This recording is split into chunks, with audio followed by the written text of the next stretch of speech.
Hello, this is Julie Beeling with Beneath Sheep's Clothing, and I'm here interviewing Tasha Fishman today, who is an unschooling mother.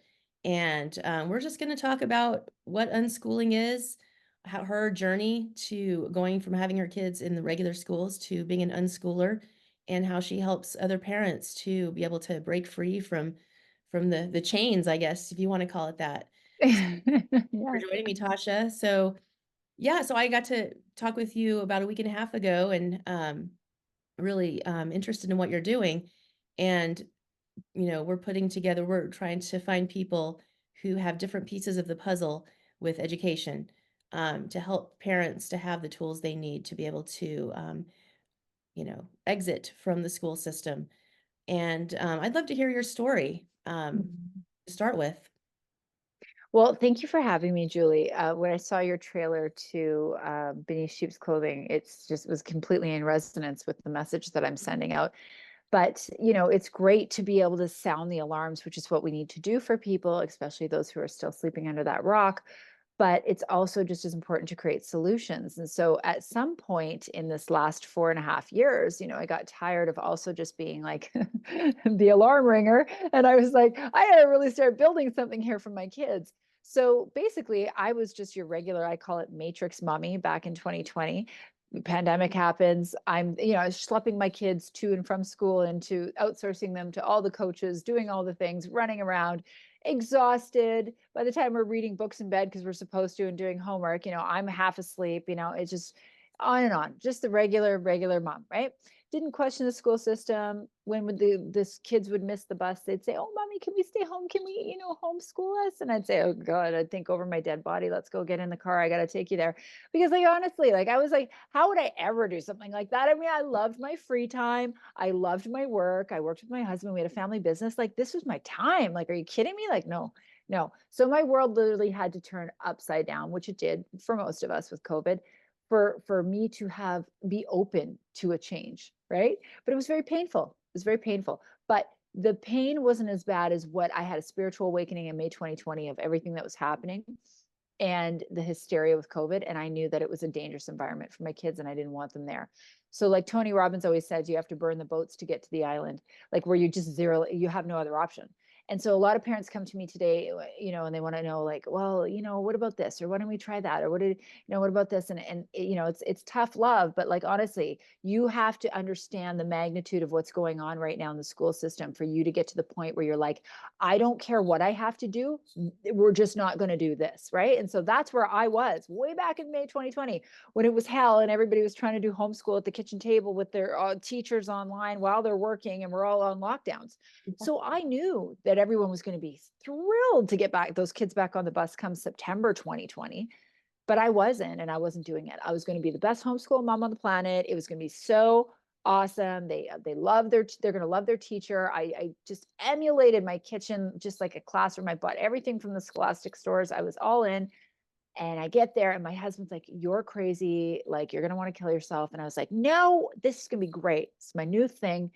And it was an epic fail. So within 3 days, I literally wanted to hang myself. I'm sure my kids did too. I used every tactic I could from, bribing, coercion, pushing my agenda, the carrot, the stick, whatever it was.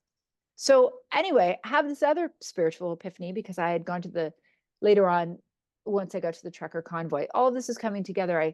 I found and I through divine intervention found Dana Martin and the notion and the philosophy about radical unschooling, which led me to John Holt and doing some reading. So as I'm unraveling what your documentary is talking about, this deep, long neo-Marxist communist takeover with the government, and I'm fighting the government, I'm also learning about unschooling and realizing, if I really want to change what's going on out there in the world, I have to change what's going on in my home because freedom starts at home. So where am I a tyrant? Where do I impose my agenda on my kids and my husband? Where do I use the carrot and the stick? Where do I? And so those were the questions that were being prompted for me by learning about this philosophy of unschooling, right? So John Holt believes, and he kind of founded the term unschooling in the 70s, that kids are not just an empty vessel which needs to be filled with knowledge by the adults around them. They actually have their own innate intelligence and divine path. We just have to give them enough room and structure. They will actually lead the way. So unschooling is an opportunity for us to actually have a much better connection with our children, because what this 200-year-old failed experiment or successful experiment, depending on how you're looking at it, called school, called compulsory school, has such a dark history of its founding roots, and is designed to destroy the family unit. It's designed to break down the generational wealth, generational information that is passed down generationally. It is designed for the next generation to look for the state for direction, as opposed to the family and the clan. So this entire, as you know, speaking to the choir, attack has been going on for a very long time, slow dripping us away from each other, away from our strength and into our weakness. And so unschooling is an opportunity to reclaim that sovereign right, that sovereign birthright that we have. The most natural thing, even though it doesn't feel like it at the beginning, is to be with our children. And our children want to be with us. We think, oh my God, what about socialization? That's the biggest thing I think. And I think to myself, so how much are they socializing in those four walls, that manufactured world that they've got there with hallways and bells, with only hanging out with kids of the same manufactured date? Like, how much of that is true? I mean, today, don't you have friends that are in their 70s, 60s, 20s? Like, I mean, it's not realistic. Realistic life is having the world as your classroom, having your kids with you, watching them do this interview with me, seeing me, what I'm doing, what I'm building, what I'm doing. And then we spend time doing what they're doing. And so basically unschooling is where you meet the needs of everyone in the family. You march to your own rhythms and seasons. You push away the outside expectations of others and institutions and dogmas and testing and all the BS. Because if people really understood where all that all stemmed from, they would they would toss it anyway, because it's designed to create reflexive obedient sheep. That's what school's for. And so when people can actually come to that realization, they'll stop stressing so much about, what do I do with my kid? You know what? You reconnect with them, you heal, you love them, you nurture them. You were actually the most natural unschooling parent from the time they were born until you handed them over to that institution. You did everything. You taught them how to go potty. You taught them how a language. You taught them how to eat. You taught them how to love. You taught them about all the things. And you did it without someone prodding and poking you and giving you a sheet and a workbook you didn't have to do any of that. You just loved and nurtured them, and it was great. And look how much they learned in 5 years. But now the state and the rhetoric and the programming is faster, better, more, earlier. And they want your kids even earlier. They want your kids at 3 years old. You know, France just made homeschooling illegal. And they want the kids in place by 18 months. So yeah, we're in a big war, but that's a little brief description of my story in unschooling. So tell me what your day. So you have one child unschooling with you right now? Is that, or I is it? have three children, three Uh-huh. boys, and my oldest is now working for a family business, and we kept him away from university when they put in the mandates, and we tried to keep him home to do his first year, and they wanted him to be vaccinated even online, and we said absolutely not. We said work for the company. And now at this point, with the research and the years and all the things I've been doing, I'm like, please don't ever go to university, don't go to any of those woke places. Okay, entrepreneurship is where it's at, and if you need a mentor, anything you want to do, we're here. So phew on that one. And then I have a 13-year-old, and I have just turned yesterday an 11-year-old. So they're both unschooled, and they have been. So I pulled them out in grade 1 and grade 4. And a typical day, when people ask me, I'll tell you what the vibe is. The vibe is a Saturday. Like, you know, that feeling when you wake up, and first of all, my kids get to wake up when their body tells them to, which is amazing. That is such a blessing. And if you think about how ridiculous it is, we've got these growing humans that need their sleep and growth hormones. And I used to be the mom that would wake them up at 6:30 and have all their breakfast set out and their backpacks and their stuff. And could they go there? Because we got to get to the bus, and then we got to do the thing. And then literally somebody would lose a mitt, and it'd be the middle of winter. And I'd like have a meltdown because somebody lost their mitt. Like, it was just like stress for them the time we got up. You know what I mean? Running on the treadmill. Oh my gosh, it's orange shirt day. Okay, I'll run to the mall and get the orange shirt, right? Like that was like the life. And so that's why I have so much compassion for everyone's at, because I was there too. So what the magic is and the threshold I try to walk people across is that people don't believe that their kids will learn or be properly educated if they have them at home. First of all, they think they're not qualified, which is absolutely not untrue, but they're still hanging on to what I call the cabal curriculum. Okay. They actually feel like they don't know anything else. We've all been told what to do with our time, how school is synonymous with success, on compare ourselves with absolutely everybody else in order to know where we stand in the tribe. So these are all erroneous things that we work on in unschooling the mind, because in community, because those are the deep seated beliefs which actually keep us from having real connection and joy with the people around us and our kids, right? Is actually believing that.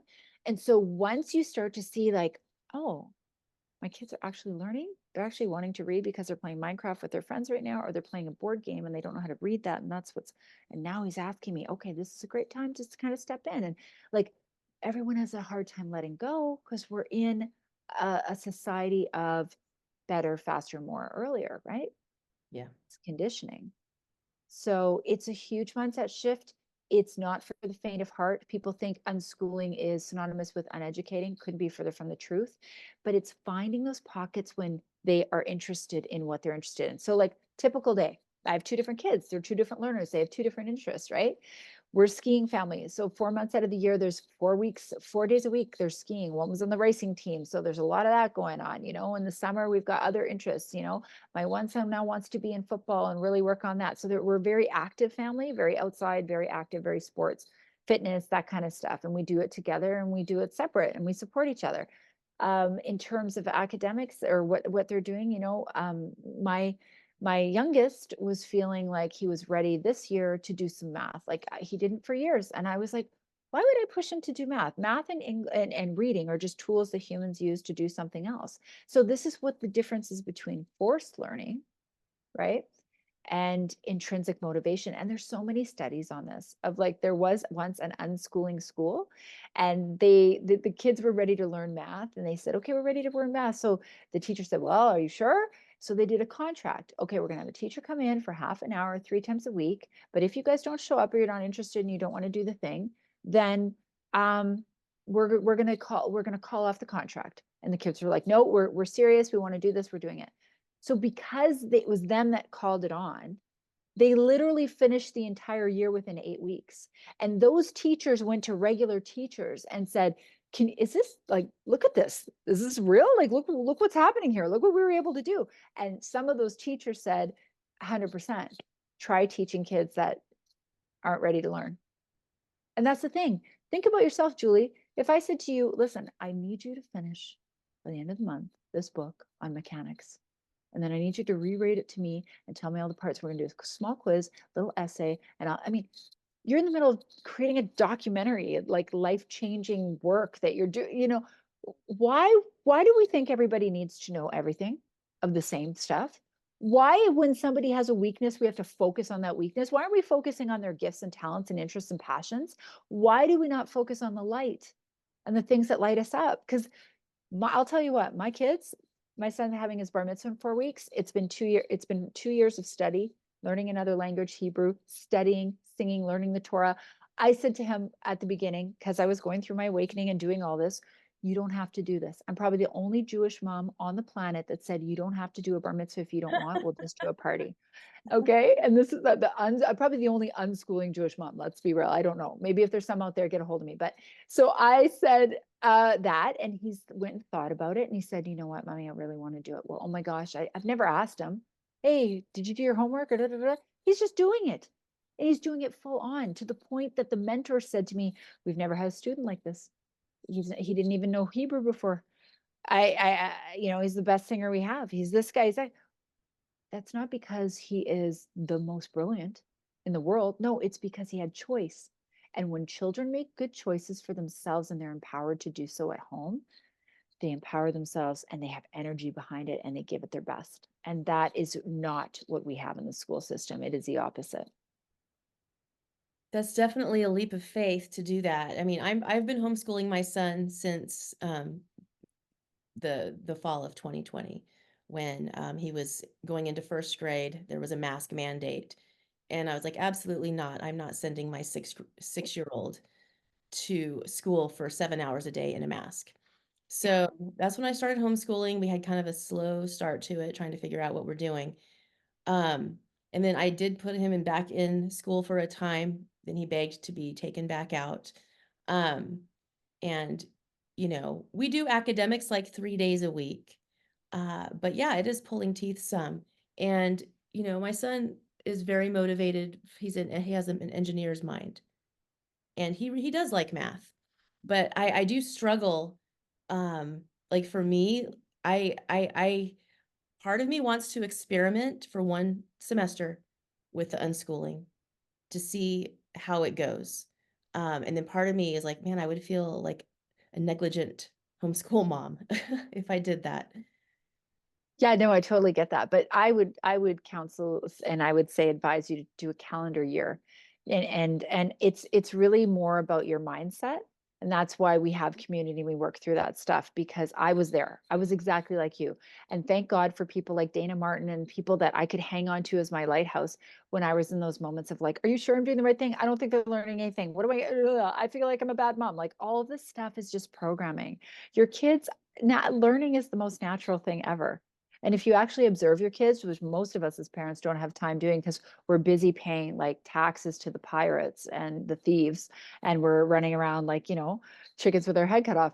But when you really observe kids, they're learning all the time. They're like little sponges and they want to learn. And what school actually does is it actually takes away the desire to learn. It actually kills it. And what standardized testing does and memorization and regurgitation does is it kills the spirit of learning. It's actually a spiritual assault. That's what school is. It's a prison. It is designing kids to be find their place in the slave system model and move on. And it takes away their autonomy. Right. And there's a reason that 5 billion people lined up to get this poison and inject themselves and their children. And so we need to address the root cause. And the root cause, in my opinion, starts with the school systems because we've all been conditioned through there. Even earlier, it actually starts when we come out of the womb. Unnatural childbirth in the hospital. They're pumping us with vitamin K and sticking things in us, and it comes like these evil doers are getting us from the minute we're out of the womb, right? And even when we're in the womb, trying to vaccinate the pregnant, trying to give amnio things with big needles and check this. I mean, they use fear to control the human farm, and I know you know all this, and then they poison us, right? And so they poison us through our minds and they poison us physically and spiritually, and that's what school's doing. So when you think about it that way, especially in alignment with the work that you're doing, give yourself, even just try to breathe into it. And every time you're feeling a little bit like, oh my god, it's okay to go back, but just remember, like when anything is forced, right? When it feels like pulling teeth, when you're in that moment with your child and you're right, well, we're gonna finish this, what is the consequence of that? Because if we want to teach or expand or open up and look at the dark side of the world with their authoritative rule, their authoritarianism, their coming down on us, their repression, we have to start looking at our own selves. Where do I do that? What is the consequence of me and my relationship down the road? Because children want to make good decisions. And if they trust their parents and they feel really respected by their parents, they will make good choices and they will listen to the information we have to provide them. If we do not respect our children, if we use might over right, if we use the rule of authority over them, and we force them to do something, they will tune us out. And so they won't listen to the more important information down the road. And is it really worth that one math sheet?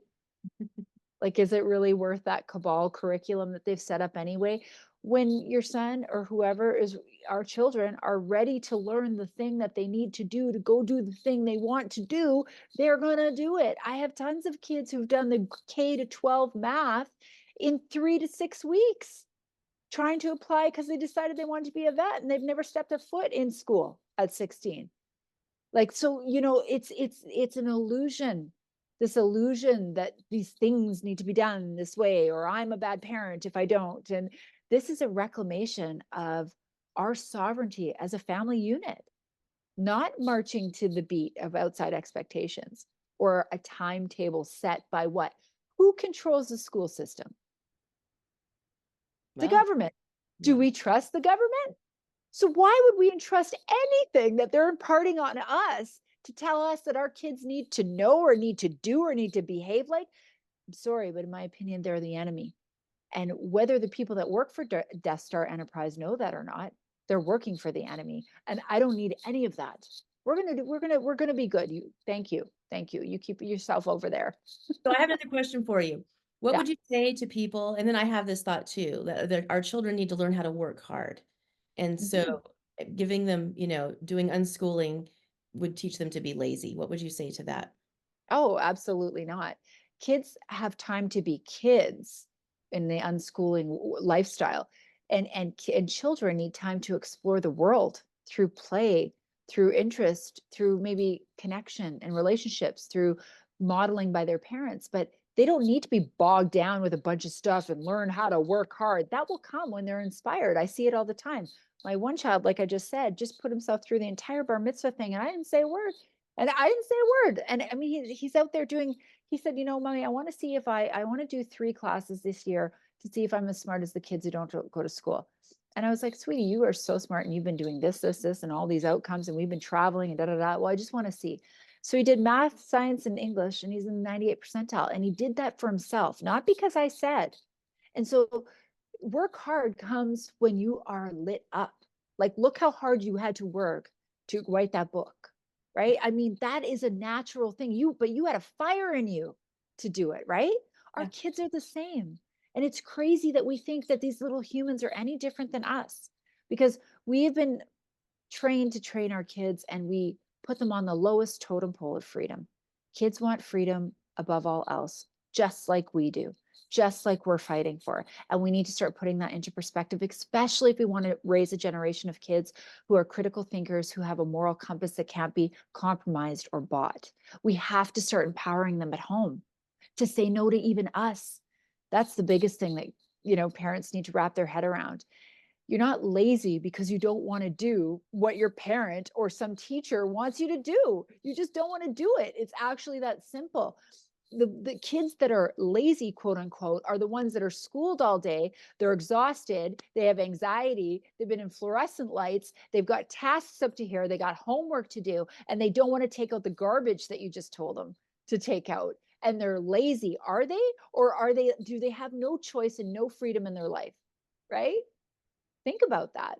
So my kids work incredibly hard at whatever project they're working on. My one wants to be a chef and he's going to write a book right now on all the recipes that he's been doing, like, so this happens with time.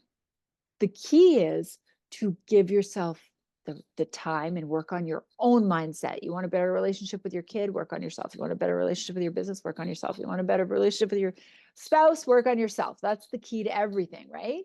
And you will start to see your kids shining and thriving, not just surviving. This isn't about leaving the government school system and surviving the cabal. This is about thriving. This is an opportunity.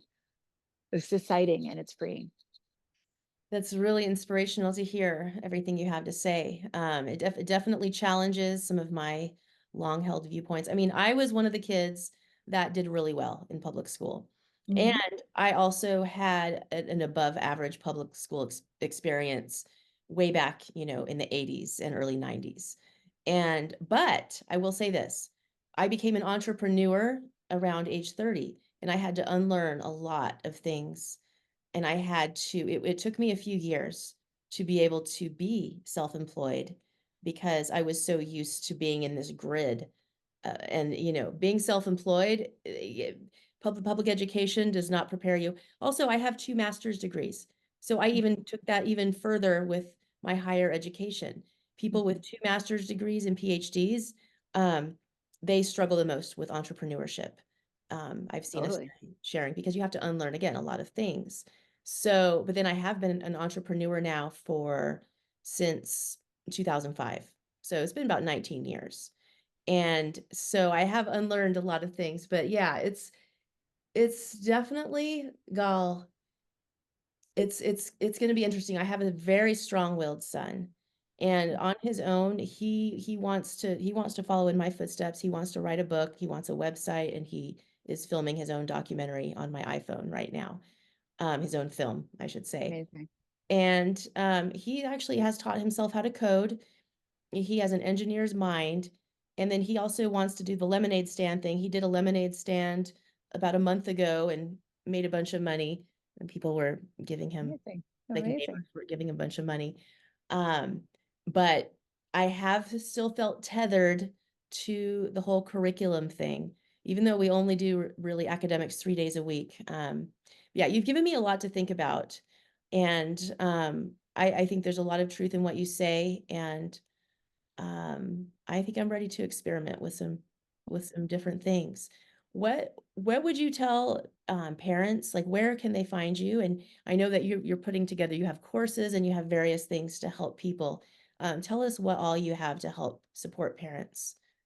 Yeah, well, I feel really bad for a lot of the parents who can't get out of public school. There's a plethora of reasons that kids are still in school. The parents are sleeping, but it's also could be an ex that doesn't agree, or the kids are old enough that they've already given away their authority and they believe that school is the be all end all, or they have friends or whatnot. Right. So I'm actually doing a course on how to unschool your mind and that of your kids when they're still in public school. So that'll be coming out soon. But really, what I have right now is an outstanding community, an online community, an international community, private member association called Unschooling the Mind. And it's parents, there's women, there's men from all over the world that are unschooling, or some of them are homeschooling. Some of them are still in the school system and just kind of trying to pull them out. But we're definitely all on the same page in terms that we do not want to co-parent with globalists.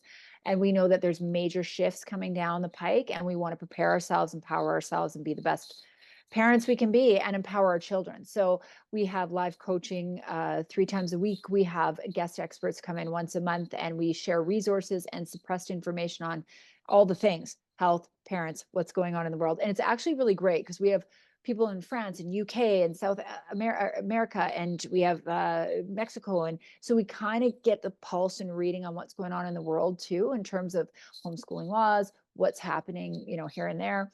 So it's very cool. And that's the place, there's a collective wisdom that happens. I mean, it's great for me to share my experience and help people and be the lighthouse, on the forefront. But the majority is the collective wisdom, because you learn from others that are telling their story and you don't feel alone. And you're like, oh, I did that too. And someone's just a little bit ahead of you, or someone's just a little bit behind you, and you become their lighthouse. Like, we're really just all walking each other home. And I mean, this lifestyle is so in alignment with the work that you're doing. And you are the most natural parent to do this. And if you think about it, what you just said about your son was amazing. What schooled kid gets the opportunity to be writing a documentary, writing a book, using the iPhone to do the thing while he watches his mom do that? Listen, you've got this. Like, it's this idea that in the compass, what I want to go back to, the compass that you need to use is this joy? Is this joyful? Is this connection? Or is this forced? Is this painful? Is this, I'm getting into this dark space? Is it collapsing energy, or is it life-giving energy?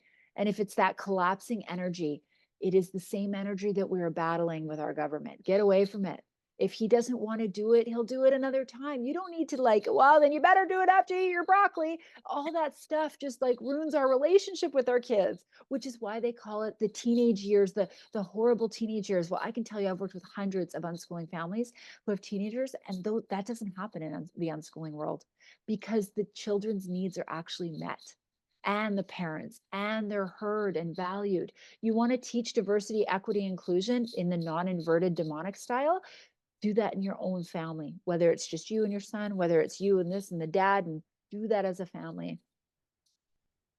Yeah, you've given me a lot to think about, and I really appreciate your enthusiasm and your experience. What's your website, or are you on Instagram? On Instagram at Unschooling Our Kids, and you can go to my website, tashafishman.com, and everything's on there, and all the details about the community and what we're up to. I've got a podcast called Unschooling the Mind on everywhere you can find podcasts. So I'm a little bit everywhere. That's awesome. Well, I really appreciate everything you've shared today, Tasha, and I know we'll be in touch more in the future. And thank you. Thank you. Thank you. Thank you for your time. Okay. 1 second.